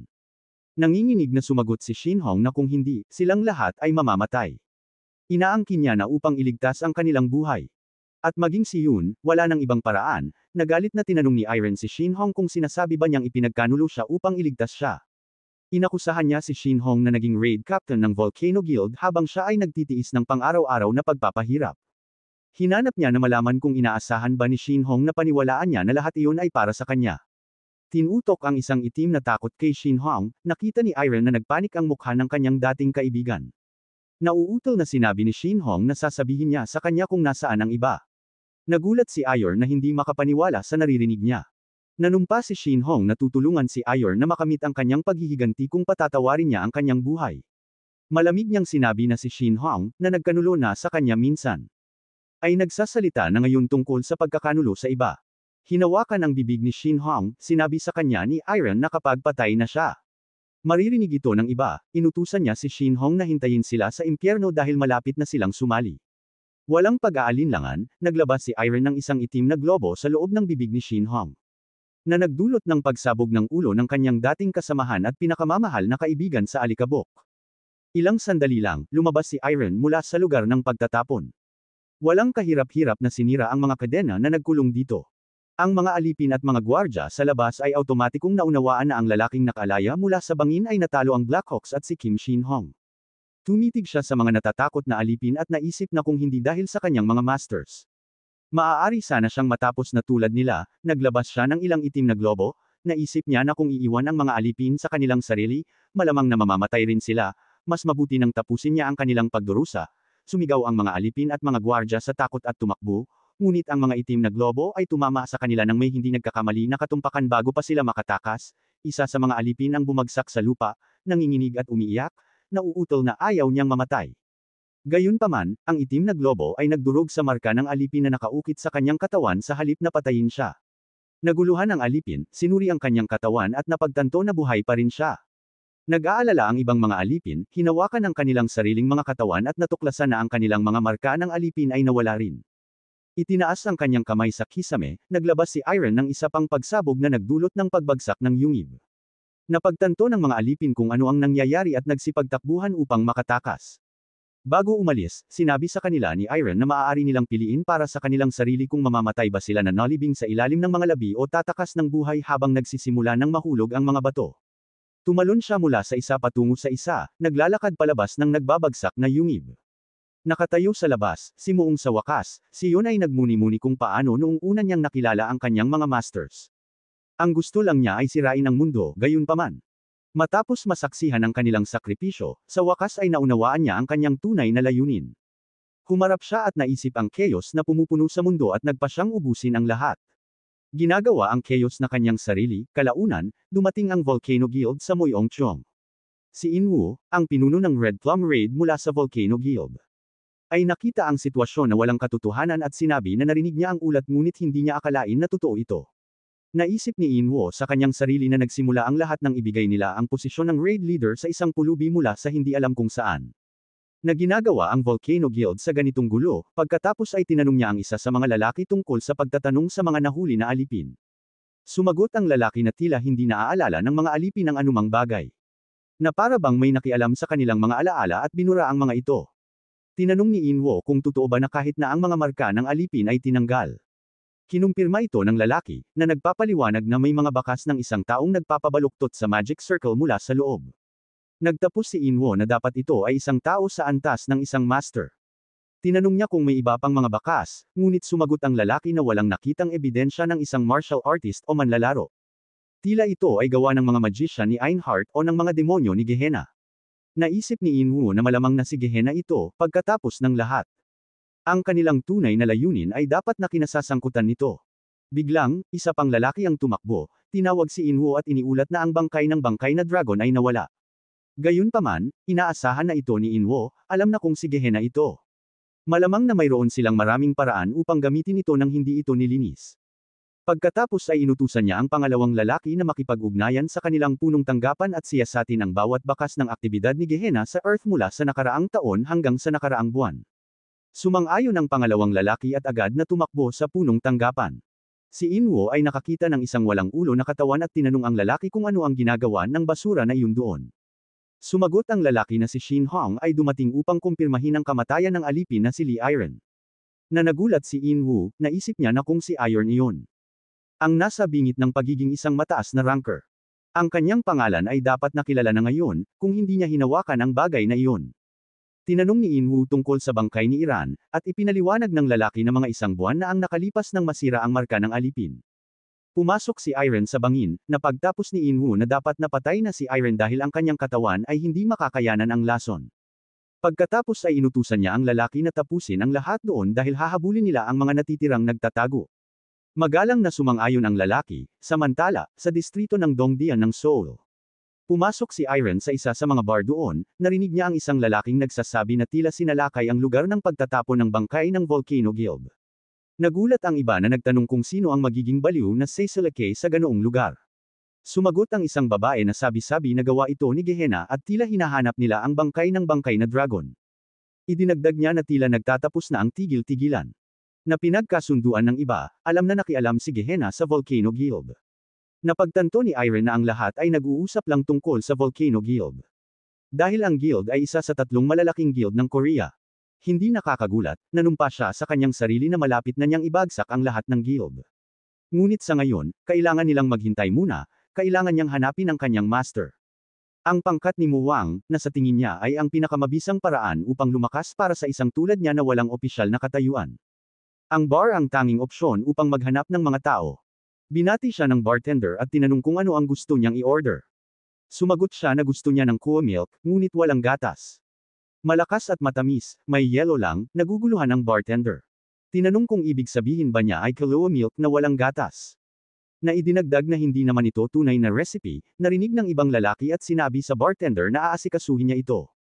Iminungkahi sa bartender na ayusin ang inventaryo sa storage room. Sumang-ayon ang bartender at umalis, nang mawalan na ang bartender. Humarap ang lalaki kay Iron at tinanong kung kailan nila nagsimula gamitin ang ganoong sinaunang code. Nagtataka siya kung si Iron ay kakabalik lang mula sa ilang gate. 5 taon na ang nakalipas, sumagot si Iron na mas malapit sa 100 taon na ang nakalipas. Nalalong naguluhan ang lalaki na nagtanong kung siya ba ay isang uri ng demonyo. Tinanggihan ito ni Iron at tinanong ang lalaki kung mahalaga ba yun dahil ang bar na iyon ay ang uri ng lugar para sa ganoong mga bagay. Sumang-ayon ang pinuno ng Seoul branch ng Black Market, si Jang Hozok, at tinanong kung ano ang gusto niya. Simpleng sumagot siya na gusto niyang mag-take on ng trabaho. Tinanong ni Hozok kung may partikular na uri ba siya sa isip. At sumagot siya na okay lang sa kanya ang anumang bagay. Ngunit ang lokasyon ay dapat na isang D-rank gate o mas mataas. Binuksan ni Hozok ang cabinet sa ilalim ng counter. Sinabi sa kanya na mayroon siyang tamang trabaho para sa kanya. Kinuha ni Hozok ang ilang dokumento, inilagay ito sa counter at sinabi sa kanya na pumili. Tiningnan niya ang mga trabaho at napansin ang isang trabaho sa pagdukot. Ipinaliwanag ni Hozok na ang trabaho ay nagsasangkot sa pag-akit ng mga nagsisimula sa pag-level up. Pagkulong sa kanila sa isang gate, at pagkatapos ay humihingi ng ransom mula sa kanilang mga magulang. Ang mga target ay mga anak ng mayayamang pamilya, ibig sabihin. Ang bayad ay maaaring maging malaki, idinagdag ni Hosok na ang bayad sa trabaho ay 200 milyon na may 30% na komisyon. Inayos niya ang mga dokumento at sinabi kay Hosok na nagdala siya sa kanya ng isang basura na trabaho. Naguluhan si Hosok sa kanyang reaksyon, dahan-daang naabot ang baril sa ilalim ng counter habang tinatanong kung ano ang mali sa kanya at kung nandoon ba siya upang mag-take on ng trabaho o hindi. Pagkatapos ay tinutok ni Hosok ang baril sa kanya at sinabi na kung minsan ay nakakakuha sila ng mga tanga na pumupunta doon na may maling ideya ng katarungan. Sinusubukang ibagsak ang lugar, tinanong ni Hosok kung naisip ba niya kung ano ang mangyayari sa mga umaasa sa lugar na iyon para sa mga trabaho at kung sino ang sa tingin niya ang kanilang galit ay babaling. Tahimik siyang tumitig kay Hosok na nakahanda ang kanyang daliri sa gatilyo. Sinabi niya kay Hosok na huwag mag-alala, na nagpapaliwanag na ang kanyang mga salita ay nangangahulugan na gusto niya ito at iminungkahi na sabihin ni Hosok sa mga taong nasa likod niya na babaan ang kanilang killing intent. Ngumiti si Hosok, napagtanto na napansin niya sila at sinabi sa kanya na hulaan niya na maaari niyang pagkatiwalaan siya sa trabaho. Pagkatapos ay ibinigay sa kanya ni Hosok ang isang walkie-talkie, na sinasabi na makikipag-ugnayan siya sa lalong madaling panahon sa mga detalye at dapat siyang maghanda. Kinuha niya ang walkie-talkie at iminungkahi ni Hosok na uminom siya habang nandoon siya. Na idinagdag na ang lugar ay hindi lang isang bar sa hitsura. Ngunit tumanggi siya, na nagpapaliwanag kay Hosok na natatakot siya na maaaring maging problema ito. Tinanong ni Hosok kung bakit siya nagmaneho doon, kung saan sumagot siya na kung uminom siya at nakatulog. Mamamatay ang lahat doon, hulaan ni Hosok na wala siyang sense of humor at sinabi sa kanya na hindi ito sa pilitan kaya dapat niyang gawin ang gusto niya. Humarap siya upang umalis, sinabi kay Hosok na aalis na siya. Pinanood ni Hosok na lumabas siya ng bar, iniisip na siya ay isang late bloomer na may middle school delusion complex at mamamatay rin siya sa lalong madaling panahon sa ganoong bilis. Ilang araw pagkaraan, sa Dandong ng Myeongju City, sa isang D-rank gate. Kumaway ang isang nagsisimula sa isang lalaking nagngangalang Chae-ho. Kumaway pabalik si Chae-ho sa nagsisimula, si Min-hong. At ipinagbigay alam sa kanyang koponan na ang mga nagsisimula na iyon ang mga manlalaro na sumasali sa kanyang mga piraso sa pagkakataong ito. Idinagdag niya na sila ay parang mga nakababatang kapatid sa kanya kaya dapat silang mag-ingat sa kanila. Ang mga nagsisimula na manlalaro ay yumuko sa kanilang mga nakatatanda bilang tanda ng paggalang. Tinanong ni Chae-ho si Min-hong kung ano ang nararamdaman niya tungkol sa kanyang unang field operation. Nahihiyang tumawa si Min-hong at sumagot na medyo kinakabahan siya. Tiniyak ni Chae-ho sa kanila, na sinasabi na walang dapat ikabahala dahil ang mga miyembro ng kanilang partido ay kasama niya ng mahigit sa 3 taon. Na nangangahulugang ang isang D-rank gate ay hindi malaking bagay. Pagkatapos ay itinuro ni Chae-ho ang gilid at sinabi sa mga nagsisimula na ang mga taong iyon ay mga Wanderers at si Iron ay kasama ng grupo ng Wanderers. Nagulat si Min-hong at ang kanyang mga kasamahan nang marinig ito. Ngunit ang isa sa mga babae sa grupo ni Min-hong ay hindi nagpakita ng anumang pagkagulat. Ipinaliwanag ni Chae-ho kay Min-hong na ang mga Wanderers ay mga martial artist kaya hindi siya dapat mag-alala. Na idinagdag na ang mga Wanderers na iyon ay kasama niya ng mahigit sa 3 taon. Tiniyak nito si Min-hong na magalang na humingi sa mga Wanderers na alagaan sila. Alam ni Iron na natural lang para sa kanila na kabahan.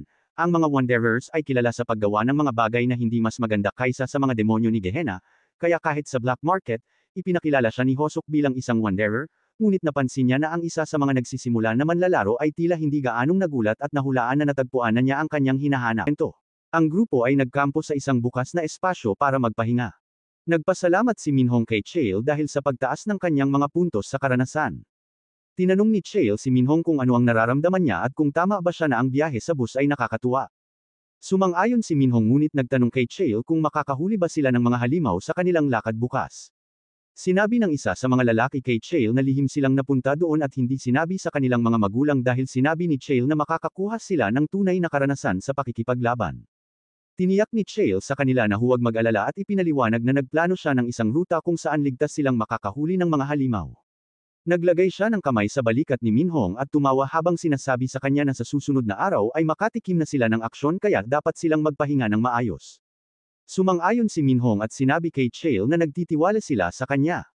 Si Min-hong at ang kanyang koponan ay pumasok sa toldo upang magpahinga. Iniwan sina Chae at ang kanyang mga kasamahan sa likod na nakangiti ng nakakatakot habang iniisip kung paano naniniwala ang mga baguhan sa kanilang mga kasinungalingan. Ilang sandali lang, tahimik na nakaupo si Iron malapit sa apoy nang lumapit sa kanya ang babae. Tinanong niya kung maaari siyang umupo sa tabi niya at tumanggaw siya bilang sagot. Umupo ang babae at tinanong kung siya ay isang wanderer at kung siya ay isang martial artist, ano ang kanyang antas. Napansin niya na hindi siya nakialam sa pangangaso sa araw na iyon. Sumagot siya sa pamamagitan ng pagtatanong sa kanya kung alam niyang bastos na tanungin ang isang martial artist tungkol sa kanilang antas. Nagulat siya at ipinaliwanag na siya ay isang baguhan pa lamang na manlalaro at hindi niya alam ito. Napansin niya na hindi man lang siya nagkunwari na mahiya, na nakita niyang kakaiba. Pagkatapos ay tinanong niya kung maaari niyang malaman ang kanyang pangalan. Tinitigan niya siya ng ilang sandali at nang magtama ang kanilang mga mata, nakaramdam siya ng takot at tumingin sa ibang direksyon. Sa wakas ay sumagot siya na ang pangalan niya ay Iron. Naisip niya na ang kanyang pangalan ay parang pamilyar sa kanya sa ilang kadahilanan, ngunit bago pa siya makapag-isip ng malalim, tinawag siya ng isa pang babae. Ang ibang babae, si Yana, ay pinaalala sa kanya na magsisimula na ang kanyang pagbabantay at sinabi sa kanya na magpahinga na ngayon. Sumang-ayon ang babae, tumayo, at sinabi na magkikita sila ulit. Idinagdag niya na maikli lamang ito ngunit nasiyahan siyang makipag-usap sa kanya bago pumasok sa tolda. Sinulyapan ni Yana si Iron, iniisip na hindi siya mukhang masamang tao, ngunit nagtataka tungkol sa kakaibang pakiramdam na naramdaman niya sa kanilang pag-uusap. Kinabukasan, pinutol ni Chael ang leeg ng isang halimaw at sinabi ng isa sa kanyang mga miyembro na malapit nang magsara ang gate. Sinabi ni Chael kay Minhong na malapit nang magsara ang gate at kung hindi sila aalis ngayon, hindi na sila makakalabas hanggang sa matalo ang boss. Idinagdag niya na mukhang kailangan nilang mag-aim para sa tunay na aksyon sa susunod na pagkakataon. Tinanong ni Minhong kung hindi ba nila pwedeng samahan si Chael sa boss, na itinuro na ang boss ay dapat na madaling talunin para sa kanya. Inamin ni Chael na totoo ito, ngunit nag-aalala na baka masaktan sila. Iginiit ni Minhong na siya ay isang tunay na manlalaro rin at nagtalo si AR na kung tatakbo siya palayo sa tuwing natatakot siyang masaktan, hindi siya magiging mas malakas. Nagmakaawa si Minhong kay Chael na huwag mag-alala at hinimok siyang hayaan silang harapin ang boss ng magkasama. Tinanong ni Chael kung sigurado si Minhong at kumpiyansa siyang sumang-ayon, na nagpangiti kay Chael na iniisip na matagumpay niyang naakit siya. Ipinagmamalaki ni Chael na sinabi sa kanila na iyon ang espiritu ng isang manlalaro at iminungkahi na subukan nila ang kanilang medalya sa pamamagitan ng pagharap sa mga taong iyon muna, na itinuturo ang isang grupo ng mga orc na sumugod patungo sa kanila. Kumpiyansa siyang sumang-ayon si Minhong, sumigaw na naghihintay na siya para dito. Siya at ang kanyang koponan ay naglunsad ng kanilang mga pag-atake sa mga orc habang sina Chael at ang isa sa kanyang mga miyembro ay nagpalitan ng nakakaalam na tango. Ipinakita ng system na nagsasara ang gate habang nahihirapan si Minhong na harangan ang pag-atake ng orc. Naitulak si Minhong pabalik at sumigaw na mas malakas sila kaysa sa inaasahan niya. Tinawag niya si Chael para humingi ng tulong, ngunit sumigaw pabalik si Chael na magulo rin sa kanyang panig kaya kailangan ni Minhong na hawakan ang kanyang panig ng mag-isa. Nangangamba, nakita ni Minhong na ibinaba ng orc ang palakol nito sa kanya. Sa desperasyon, kumuha siya ng isang bagay mula sa kanyang bag, iniisip na hindi niya inaasahan na kakailanganin niya ito. Pinunit ni Minhong ang papel ng magic circle upang i-activate ang fire strike, na naglabas ng isang malakas na pagsabog ng apoy na nagsunog sa orc hanggang sa mamatay. Hinihingal pa rin si Minhong nang sumigaw si Chael sa kabila, nagtatanong kung maayos lang siya. Lumapit si Chael at humingi ng tawad sa hindi pagtulong kaagad, na ipinaliwanag na ang aggro ay napakalakas. Idinagdag niya na maswerte si Minhong na magkaroon ng scroll na mataas ang tier. Ipinaliwanag ni Minhong na sinabi sa kanya ng kanyang ama na gamitin lamang ito sa mga sobrang mapanganib na sitwasyon dahil ito ay isang one-time use item. Tinanong ni Chael kung ibig sabihin ay wala ng ibang item si Minhong na katulad nito. Kinumpirma ito ni Minhong, na sinasabi na ito ay isang napakamahal na item. Pagkatapos ay naglabas si Chael ng isang scroll at itinutok ito kay Minhong, na sinasabi na nakakagaan ng loob. Naguguluhan, tinanong ni Minhong kung ano ang ibig niyang sabihin. Bigla, ginamit ni Chael ang scroll upang itali si Minhong. Natrap si Minhong at sumigaw, na tinatanong si Chael kung ano ang ginagawa niya. Mas nagulat siya nang makita na ang kanyang mga kasamahan ay nakatali rin. Nakangiti ng nakakatakot, nagpasalamat si Chael kay Minhong sa pagkahulog sa kanilang bitag, tumatawa ng kinakabahan. Sinabi ni Minhong kay Chael na tumigil na sa pagbibiro at kalagan siya, ngunit sinampal siya ni Chael ng malakas sa mukha. Ngumisi siya at tinanong kung iniisip ni Minhong na lahat ay biro lang dahil mayayaman ang kanyang mga magulang. Idinagdag niya na mukhang kailangan niyang maintindihan ni Minhong kaya iminungkahi niyang simulan nila sa pamamagitan ng pagputol ng isa sa kanyang mga tainga. Nagpanik si Minhong at nag-utol, nagmamakaawa kay Chael na maghintay. Na-freeze si Chael nang marinig niya ang isang paghiwa at lumingon para makita si Yana na pinapatay ang isa sa kanyang mga miyembro. Nagulat si Chael at halos hindi niya mahadlangan ang kanyang espada sa oras.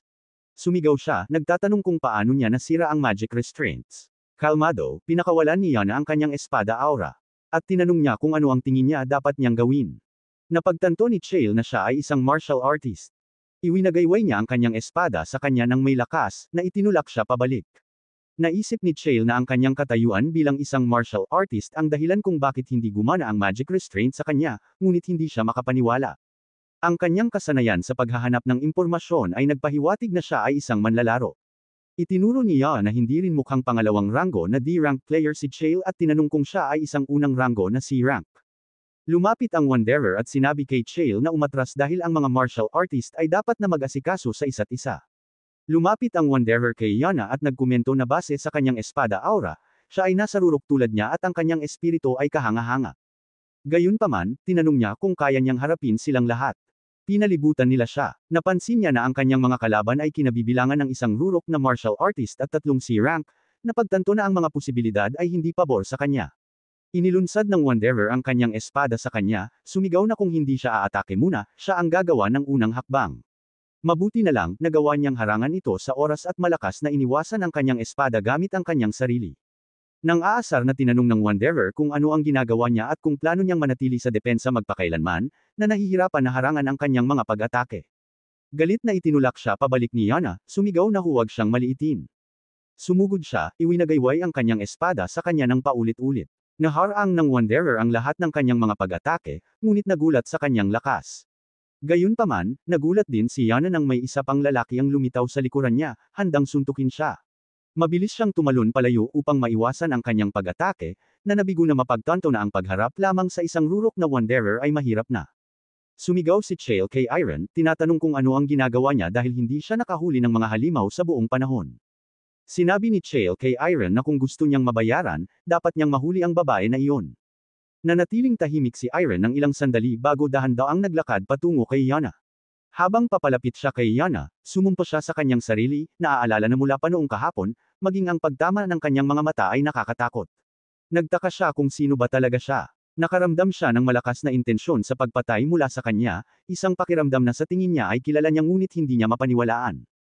Tinitigan niya siya ng tahimik, naaalala ang mga salita ng kanyang master, si Muwang, na siya ang master ng Divine Demon Cult. Sumagot si Iron kay Muwang na narinig na niya ang tungkol sa Demon Cult ngunit tinanong kung ano ang Divine Demon Cult. Sumagot si Muwang na ang mga ugat ng Demon Cult ay nasa Divine Demon Cult. Pagkatapos ay tinanong ni Iron si Muwang kung ang Demon Cult ba ay hindi ang nakatalagang kaaway ng lahat ng mga paksayon na kilala sa pagsira at pagbagsak ng mundo. Tinanong siya ni Muwang bilang kapalit kung iyon ba ang pananaw niya, kung saan nilinaw ni Iron na hindi iyon ang ibig niyang sabihin. Ipinaliwanag ni Muwang na pagkatapos niyang umalis, nagpalaganap ang Martial Alliance ng propaganda ayon sa kanilang kagustuhan, na inilalarawan ang cult bilang masama. Sa katotohanan, sila ay mga simpleng at mahabagin na nilalang lamang. Idinagdag ni Muwang na kapag bumalik si Iron, dapat niyang alagaan ng mabuti ang mga ito. Bumalik ang mga iniisip ni Yana sa kasalukuyan nang makilala niya na kahit na kaya niyang lokohin ang iba, hindi niya maloloko ang kanyang mga mata. Ang kanyang kapangyarihan ay walang alinlangan na nagmula sa demonic cultivation. Naalala niya ang isang alipin na minsan ay nagsabi sa kanya na ang mga labi ng Demon Cult ay matatagpuan sa black market kung saan iniligtas nila ang mga dinukot na tao at hinikayat sila sa kanilang pananampalataya. Inamin ng alipin na nahuli siya sa human trafficking at nagtapos sa pag-aaral tungkol dito ng personal. Noong panahong iyon, itinuring ni Iron na walang katotohanan ito, ngunit ngayon ay napagtanto niya kung gaano kapakipakinabang ang impormasyong iyon. Sinira ng Wanderer ang kanyang mga iniisip, nagtatanong kung ano ang tinitigan niya at kung plano niyang atakihin. Sumagot si Iron sa pamamagitan ng pagsasabi sa Wanderer na manahimik, na nagulat kay Chael at nagudyok sa Wanderer na tanungin kung ano ang sinabi niya lang. Tinanong ni Iron ang Wanderer kung bingi ba siya at inulit na ang kanyang hininga ay masama kaya dapat siyang manahimik. Naguluhan si Yana tulad ni Chael. Lumingon ang Wanderer kay Chael at tinanong kung ano ang mali sa kanya. Sumagot si Chael na hindi niya sigurado, na ipinaliwanag na nag-upo lang siya ng rune mula sa black market upang linisin ang mga bagay kung sakaling lumala ang sitwasyon. Pagkatapos ay tinanong ng Wanderer kung ibig sabihin ay hindi na mahalaga kung papatayin niya si Iron nang hindi naghihintay ng sagot. Sumugod ang Wanderer, ngunit nagulat nang masira ang kanyang espada nang tumama ito sa mga itim na globo sa kamay ni Yana. Hindi makapaniwala ang Wanderer na ang kanyang espada na pinagkalooban ng aura ay madaling naputol at napagtanto na si Iron ay isang master na lampas sa kanyang antas. Tumawid sa kanyang isipan na si Iron ba ay nasa transcendent level. Sumugod ang kasamahan ni Chael, sumisigaw sa takot, nagtatanong kung ano ang mali kay Iron at nag-uutos sa lahat na atakihin ng sabay-sabay. Kalmado silang pinaalalahanan ni Iron na sarado ang gate, ibig sabihin ay hindi na mahalaga ang pagpatay sa lahat. Sinubukan ng Wanderer na pigilan sila, ngunit sinabi ni Aaron na huli na at pinakawalan ng kanyang mga itim na globo, na tumusok sa kanilang mga katawan. Sinipsip ng mga globo ang kanilang panloob na enerhiya habang napagpasyahan ng Wanderer na siya ay hindi bababa sa isang Supreme Master. Ilang sandali lang, sumabog ang mga itim na globo at pinanood ni Yana ng walang emosyon habang nawawala ang kanilang mga katawan. Iginiya niya ang kanyang tingin kay Chael na nag-uuto sa takot. Tinanong ni Irene kung talagang may oras si Chael para mag-focus sa kanya lang. Biglang na-freeze si Chael, nakaramdam ng isang bagay sa likuran niya, ngunit huli na. Iwinagayway ni Yana ang kanyang espada, pinugutan ng ulo si Chael sa isang pag-atake. Tumama ang kanyang ulo sa lupa nang may mapurol na tunog, kasunod ng kanyang walang buhay na katawan. Tinitigan ni Irene si Yana na hinihingal sa pagod at tinanong kung siya na ang susunod. Itinago niya ang kanyang espada, sumagot na walang paraan para makalaban siya at hindi siya hanggal na subukan, alam na mamamatay siya. Pinaalalahanan niya siya na siya ay bahagi ng grupo ni Chael ilang sandali lang, ngunit sinagot niya ito sa pamamagitan ng pagturo na siya mismo ang nagpatay sa kanila lahat. Sinabi niya sa kanya na huwag magkunwari na nasa iisang panig sila at nahulaan na dapat ay may layunin siya. Anuman ang layunin niya, inalok niya ang kanyang tulong, nagtatanong kung patatawarin niya siya kung gagawin niya ito. Tinanong niya siya pabalik kung gusto niya ang kanyang buhay. Nagulat siya, ngunit kalmado niyang sinagot na kung gusto niya ang kanyang buhay, kinuha na niya ito. Napagtanto niya na matalino siya bago pa sila makapag-usap ng mas malalim, isang malakas na ungol ang pumutol sa kanila. Lumingon sila upang makita ang isang napakalaking halimaw na papalapit. Kalmado, tinanong ni Irene kung iyon ba ang boss ng gate at pinaalala sa kanya na sinabi niyang tutulong siya. Sinabi niyang hawakan niya ang halimaw at ilabas sila mula doon, na mas lalo siyang naguluhan. Gayunpaman, sumagot siyang oo at sumugod upang labanan ang boss. Ilang sandali lang, lumabas sila mula sa dungeon. Nahiga si Minhong sa kanyang mga tuhod, hindi makapaniwala na nasa labas na sila. Siya at ang kanyang koponan ay nanginginig sa takot ngunit galit dahil sa pagkakanulo ni Chael. Sinabi ni Yana kay Minhong na sa tingin niya ay masyadong madali niyang pinakawalan si Chael, na kinikilala siya. Nagpasalamat si Minhong at ang kanyang koponan sa kanya sa pagligtas sa kanilang mga buhay. Pagkatapos ay tinanong niya kung bakit itinago niya ang katotohanan na siya ay isang martial artist at sumama sa kanilang newbie party. Itinuro niya ang isang lalaki na nakasuot ng suit at sinabi kay Minhong na siya ang magpapaliwanag. Lumapit ang lalaki at sinabi sa kanila na sumakay sa kotse, nangangako na ihahatid sila pauwi at magpapaliwanag sa daan. Sumang-ayon sila at umalis kasama ang lalaki. Lumingon si Yana kay Irene at tinanong kung paano siya makakatulong sa kanya ngayon. Sumagot si Irene na gusto niyang tanungin siya ng isang bagay muna. Tinanong niya kung ano iyon at tinanong niya kung siya ay mula sa Heavenly Sect o sa Blood Sect. Nagulat siya at nagutal, tinatanong kung ano ang ibig niyang sabihin. Muli siyang nagtanong kung hindi ba siya isang miyembro ng Demon Cult at tiniyak sa kanya na wala siyang balak na iulat siya sa Martial Alliance. Tumigas ang kanyang ekspresyon at galit siyang tumitig sa kanya, tinatanong kung bahagi ba siya ng cult. Napansin niya ang biglaang pagbabago sa kanyang kilos at tinanong kung ibig sabihin ay hahayaan niya siyang kumilos ng ganoon sa kanya kung siya ay isang miyembro ng cult. Paulit-ulit niyang hinihingi na sumagot siya, tinatanong kung bahagi ba siya ng cult. Simple lang niyang pinaalala sa kanya na siya ang unang nagtanong. Bigla, pinalibutan siya ng mga lalaki na nakasuot ng suit, ang mga espada ay nakatutok sa kanyang leeg. Nanatiling kalmado siya, sinasabi sa kanya na ito ang kanyang huling pagkakataon upang sumagot. Muli niyang tinanong kung siya ay mula sa Heavenly Sect o sa Blood Sect. Hindi makapaniwala ang mga lalaki sa napakalakas na presyon na nagmumula kay Irene, nagtataka kung siya ba ay isang halimaw. Sumigaw si Yana na siya ay mula sa Blood Sect, na nagulat sa kanyang mga lalaki. Inutusan niya silang ibalik ang kanilang mga espada, na ipinaliwanag na si Yun ang kanyang tagapagtaguyod. Nag-atubili ang mga lalaki, na pinapaalala sa kanya na alam niya ang tungkol sa kanilang pag-iral. Sa takot, tinitigan niya sila at ipinaliwanag na kung gusto ni Irene na patayin silang lahat, hindi na magiging hamon iyon, na ginagawang walang kabuluhan ang anumang banta laban sa kanya. Nanginginig, sa wakas ay ibinaba ng kanyang mga lalaki ang kanilang mga espada. Lumingon siya kay Irene at sinabi na nasagot na niya ang kanyang tanong kaya ngayon ay kanyang turn na sumagot sa kanyang tanong. Muli niyang tinanong kung siya ay isang tagasunod ng relihiyon. Binaba niya ang kanyang aura at kalmado niyang sinagot na sa ngayon, masasabi lang nilang siya ay isang tagasunod. Inamin ni Yana na hindi pa rin niya naiintindihan kung ano ang ninanais ng kanyang tagapagtaguyod ngunit nangako na tutulong sa anumang bagay na hilingin niya. Tinanong niya kung sasabihin niya sa kanya ang kanyang layunin ngayon o kung dapat silang magkasama. Sumagot siya na sasamahan niya siya. Pumasok sila sa isang mamahaling van ng magkasama. Habang nag-aayos sila, nagpaalam si Yana, na ipinaliwanag na kailangan niya ng hangin. Pagkatapos ay hinawakan niya ang kanyang mukha, na umaabot tulad ng silicone, at dahan-daang tinanggal ito. Naguluhan, napagtanto ni Yana na tinatanggal niya ang isang infinite mask.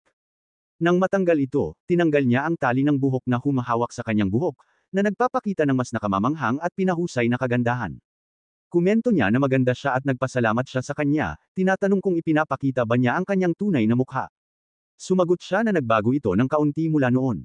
Tinanong niya kung si Irene ba ang kanyang tunay na pangalan at nang simpleng sumagot siyang oo, nagulat siya. Idinagdag niya na ngayon ay kanyang turn na magtanong, na tumutukoy sa mga miyembro ng kanyang partido tulad ni Minhong. Napansin niya na tila walang kamalayan ang mga ito tungkol sa kanyang pagkakakilanlan. Pagkatapos ay tinanong niya kung ang pangako na ihatid sila pauwi ay isang kasinungalingan. Idinagdag niya na base sa kanyang infinite mask na nagkakahalaga ng bilyon-bilyon at ang limousine, malinaw na hindi problema sa kanya ang pera. Tinanong niya kung ang kanyang tunay na layunin ay ang pag-recruit ng mga tagasunod para sa cult. Inamin niya na tama siya, na ipinaliwanag na ang kanyang orihinal na plano ay ang pagbuo ng ugnayan at unti-unting pag-recruit sa kanila, ngunit sinira ito ni Chael. Nahikab siya at nagkomento na ang mga mayayamang bata ay dapat na magdala ng napakalaking halaga ng donasyon at tinanong kung iyon ang paraan kung paano niya nakuha ang kanyang pera sa ngayon. Sumagot siya na habang nangongolekta sila ng mga donasyon, hindi sila humihingi ng hindi makatwirang halaga tulad ng ginagawa ng mga asosasyon. Sa huli, ang gusto nila ay isang guild. Ipinaliwanag niya na ang pagsali sa cult ay may kondisyon na tumulong sa pagtatatag ng isang guild, kaya hindi ito isang talo para sa mga manlalaro. Napagpasyahan niya na ang mga guild ay mahalaga para sa mga manlalaro na hindi makausad ng walang pag-level up. Pagkatapos ay ibinalik niya ang tanong sa kanya, tinatanong kung anong martial arts technique ang ginamit niya sa gate. Napansin niya kung gaano siya kaagresibo sa pagtalon ng diretsyo sa pagkilala sa kanyang teknik. Ipinaliwanag niya na ibinahagi na niya ang lihim ng cult kaya nararapat lamang na malaman niya kahit na iyon. Sumagot siya na hindi niya magagamit ang kanyang martial arts sa ngayon, na nagulat sa kanya. Nahihirapan siyang paniwalaan ito, isinasaalang-alang na sinira niya ang ulo ng isang rurok na martial artist. Kalmado niyang ipinaliwanag na ito ay parang isang bersyon ng Tanji Gong, tinatanong kung naisip man niya ang martial arts na iyon. Pagkatapos ay inilipat niya ang paksa, tinatanong kung ano ang ginagawa ng cult sa hockey. Tinanong niya kung ibig niyang sabihin ang mga espesyal na komisyon at ipinaliwanag na tumatanggap sila ng mga komisyon sa hockey upang makakuha ng karanasan para sa kanilang mga tagasunod. Tinanong niya kung kasama rin dito ang mga bagay tulad ng pagdukot o pagpatay. Sumigaw siya na ang kanilang cult ay hindi dapat isama sa mga ganoong basura, na ipinaliwanag na ang kanilang mga biktima ay mga pulang manlalaro lamang o mga sikat na rogue. Tinanong niya kung ang pag-recruit ng mga tagasunod ay isang layunin din. Kalmado niyang sinagot na tama siya. Naisip ni Irene na hindi sila kasing sama ng paglalarawan ni Muang. Sa katunayan, ang Han Guild ay mas parang isang grupo ng mga kontrabida sa kanya. Pagkatapos ay nag-atubili si Yana bago nagtanong ng isang huling tanong. Siya ba ang sikat na comrade killer Irene? Ang kanyang tanong ay nagdulot ng isang malakas na reaksyon. Naglabas si Irene ng isang matinding presensya at nanginginig ang buong limousine. Siya, kasama ang kotse, ay nanginginig sa takot. Nagtaka siya kung bakit hindi gumagalaw ang kanyang katawan kahit na siya ay nasa rurok na mismo. Naramdaman niya na ang kanyang presensya ay tulad ng taong iyon, isang demonic na lalaki na naalala niya. Kumakalma siya pagkatapos makita ang kanyang reaksyon, na nagbigay daan sa kanya upang makahinga. Sinulyapan niya siya, nagtataka kung ang kanyang pagpapakita ay isang babala. Tumigil ang limousine at napansin niya na nakarating na sila. Binuksan ng driver ang pinto at inutusan niya si Yana na manguna. Lumabas sila sa harap ng gusali ng Gang Group, kasama si S-Rank Chairman Kang Chol na nakatayo sa harapan. Alam ni Yana na ang korporasyon ay may napakalaking impluensya sa buong South Korea at Asia. Hindi siya makapaniwala na ang gusali ng Ganga ay ang punong tanggapan ng blood cult. Tinatanong niya kung papasok siya at tinanong niya kung hahayaan niya siyang umalis kung sasabihin niyang hindi. Sumagot siya na kung gusto niyang pumasok, papasok siya kahit na anong mangyari. Sinabi niya sa kanya na kahit na hindi siya pumasok, patuloy pa rin siyang hahabulin. Abangan ang mga susunod na mangyayari mga koys, mag-like at subscribe for more video. Salamat mga koys!